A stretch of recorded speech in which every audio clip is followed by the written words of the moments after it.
Micro ಫೈನಾನ್ಸ್ನಿಂದ ಈಗಾಗಲೇ ಭಾಳಷ್ಟು ಜನರಿಗೆ ತೊಂದರೆ ಆಗ್ತಾ ಇದೆ ಅಂಥೇಳಿ ಇಡೀ ರಾಜ್ಯಾದ್ಯಂತ ಅನೇಕ ಕಡೆ ಕಂಪ್ಲೇಂಟ್ ಮಾಡಿದ್ದಾರೆ.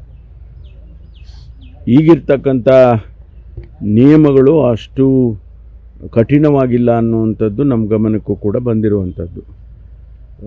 ಏನು ಬ್ಯಾಂಕಿನ ನಾರ್ಮ್ಸ್ ಪ್ರಕಾರ ಅದನ್ನು ರಿಕವರಿ ಮಾಡೋದಕ್ಕೆ ಕಾನೂನಿದೆ, ಅದೇ ಪ್ರಕಾರ ಅವರ ರಕ್ಷಣೆ ಮಾಡೋದಕ್ಕೂ ಕಾನೂನಿದೆ.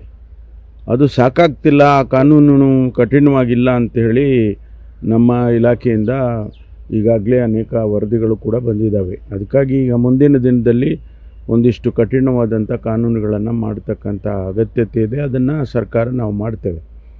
ಆದರೆ ಈ ಮಧ್ಯೆ ಏನು ಅವರಿಗೆ ಹೆರಾಸ್ಮೆಂಟ್ ಇದೆ ಅದನ್ನು ನಿಲ್ಲಿಸೋದಕ್ಕೂ ಕೂಡ ನಾವು ಅವರಿಗೆ ತಿಳಿಸಿದ್ದೇವೆ.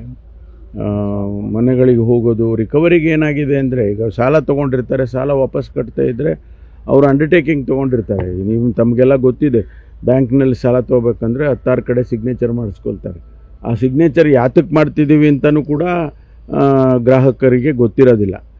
ಅದು ಕಮಿಟ್ಮೆಂಟ್ ಆಗಿರುತ್ತೆ. ಆ ಆಧಾರದ ಮೇಲೆ ಅವರು ಹೋಗಿ ಮನೆ ರೈಡ್ ಮಾಡೋದು, ಮನೆ ಸೀಸ್ ಮಾಡೋದು, ಈ ರೀತಿ ಎಲ್ಲ ಮಾಡ್ತಿದ್ದಾರೆ.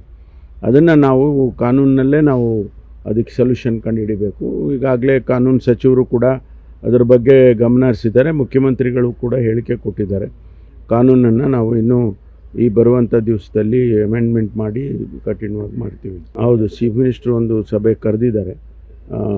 ಅದರಲ್ಲಿ ಚರ್ಚೆ ಮಾಡ್ತೀವಿ ಏನೆಲ್ಲ ಕೇಸ್ಗಳಾಗಿದ್ದಾವೆ ಮತ್ತು ಎಲ್ಲಿ ಕಾನೂನು ಅಷ್ಟೊಂದು ಕಠಿಣವಾಗಿಲ್ಲ ಅನ್ನೋದನ್ನು ಕೂಡ ಎಕ್ಸಾಮಿನ್ ಮಾಡ್ತೀವಿ. ಈ ಕೇಸಸ್ಗಳ ಬಗ್ಗೆ ಕೂಡ ಚರ್ಚೆ ಮಾಡ್ತೀವಿ.